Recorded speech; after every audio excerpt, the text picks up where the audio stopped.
Hey everyone, welcome in. Today we're diving into a fascinating connection you brought to us, the link between autism and something called hypotonia.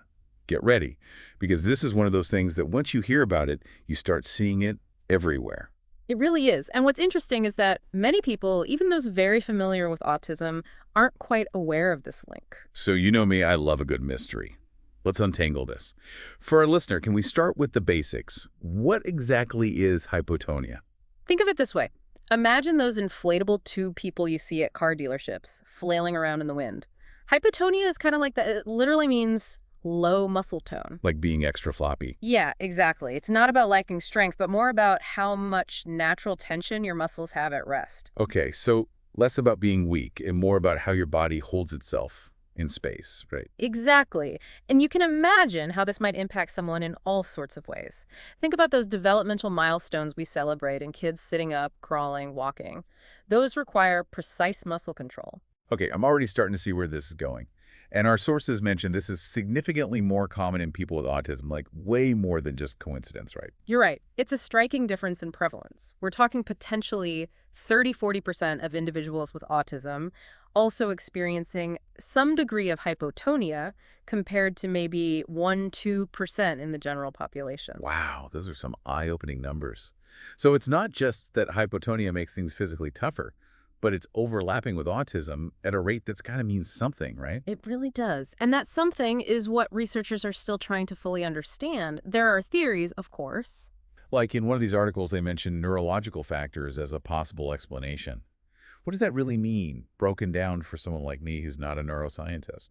Essentially, both autism and hypotonia can be traced back to how the brain develops, especially those areas responsible for movement and processing sensory information. So is it like they maybe share some of the same wiring, and if something goes a little different in those areas, it could lead to both? That's a great way to put it. So there's a good chance there's a shared root cause, but the specifics are still being investigated. So for parents or caregivers who are starting to connect these dots, what would you say are some of the early signs that hypotonia might be at play in a child, especially if that child is also on the autism spectrum? That's such an important question. One thing to look for is if a child is hitting those motor milestones later than expected. Like if they're not crawling or walking when most kids typically do. Exactly. But it can be subtle, too. Maybe they're a bit clumsier, tire easily during physical activities, or even struggle with things like holding a pencil correctly. And I'm guessing these motor challenges can spill over into other areas of a child's life, not just the physical stuff. Absolutely. Imagine a child who has difficulty keeping up with their peers on the playground. That can impact their self-esteem, their social interactions, even their willingness to try new things. It's all interconnected. That makes a lot of sense. So we're starting to see the what of hypotonia and how it might present, but let's dive into the so what now. What can actually be done if a family recognizes these signs in their child? Well, the good news is there's a lot we can do. And I think for any parent or caregiver listening, the most important message is one of hope. Okay, I love hearing that word hope. So tell us more about what that hope looks like in action. What kinds of support or interventions can make a real difference here? Early intervention is key. And when we say early, we really mean it. Even before a child turns 2, there are things we can do to support their development. Like what? Think targeted physical therapy, occupational therapy, even speech therapy in some cases. Let's break those down a bit. So physical therapy, I'm picturing tiny treadmills and weights. What does that actually look like for a young child with hypotonia? Think less about pumping iron and more about playful activities designed to build strength and coordination. So like what kinds of things would they actually do? A good physical therapist will turn therapy into a fun adventure. They might use things like obstacle courses, balls, swings, anything to engage the child and make it fun while they're building those foundational motor skills. So it's all about sneaking in the therapy without it feeling like, well, therapy. Exactly. And that's where occupational therapy comes in too. This focuses on those finer motor skills we all use every day, like getting dressed, eating with utensils, writing. For a child with hypotonia, these tasks can be surprisingly challenging. It's amazing how we take those things for granted, right? Like, I never thought about how much muscle control it takes to just hold a fork steady. It's true. And that's why occupational therapy is so powerful. It equips kids with the skills they need to navigate those everyday challenges and participate more fully in life. It's about building confidence as much as it is about building those fine motor skills. This is making me think about something. In one of the articles you sent, it mentioned how important sensory processing is, especially for kids on the autism spectrum. How does that tie into hypotonia?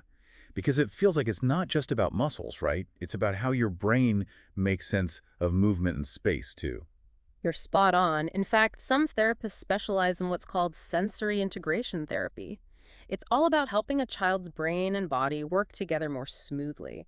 They might use things like swings, weighted blankets, even just different textures to provide the sensory input a child needs to regulate their system and improve coordination. So it's almost like retraining the brain to better understand and respond to the world around it. Precisely. And remember, every child is different. What works for one child might not work for another. It's about finding the right combination of therapies and support systems that meet each child's unique needs. And that's where families and caregivers come into play in a big way.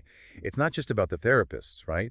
It's about creating an environment at home and in the community that fosters growth and success. You're absolutely right. A supportive environment can make all the difference. It's about celebrating those small victories. What do you mean by that? Well, like, let's say a child manages to button their own shirt for the first time. That's huge. Celebrate it. Even if it takes them like 20 tries to get it right. Exactly. It's about focusing on the progress, not the perfection, and encouraging physical activity in ways that are fun and engaging for that child. Hmm. Not every kid with hypotonia is going to be a star athlete, and that's okay. So finding activities they enjoy and that play to their strengths. Exactly. Right. And just as important is fostering a sense of belonging and acceptance, because hypotonia can sometimes make a child feel different from their peers. That makes sense. So how can families and caregivers help with that? By creating a space where it's okay to move at your own pace, to need a little extra help sometimes, it's about celebrating those differences and making sure every child feels seen and valued for who they are. That is so important. So it sounds like early intervention is key, but I'm also curious about the long game here. Does hypotonia in childhood automatically mean someone will have difficulties throughout their life? That's a really common concern, and it's important to address it. While early intervention can significantly impact a child's trajectory, development isn't a straight line. Many individuals with hypotonia go on to live full and active lives. That's good to hear. It's about adapting, finding strategies that work for them, and embracing their unique strengths.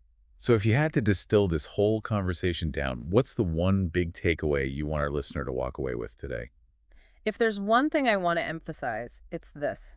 Every individual with autism is unique. If you're noticing motor delays or differences in a child, regardless of whether autism is already part of the picture, it's always worth having a conversation with a healthcare professional.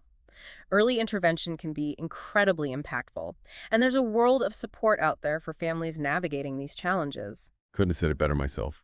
And to our listener, thanks for joining us on this incredible deep dive into the world of hypotonia and autism.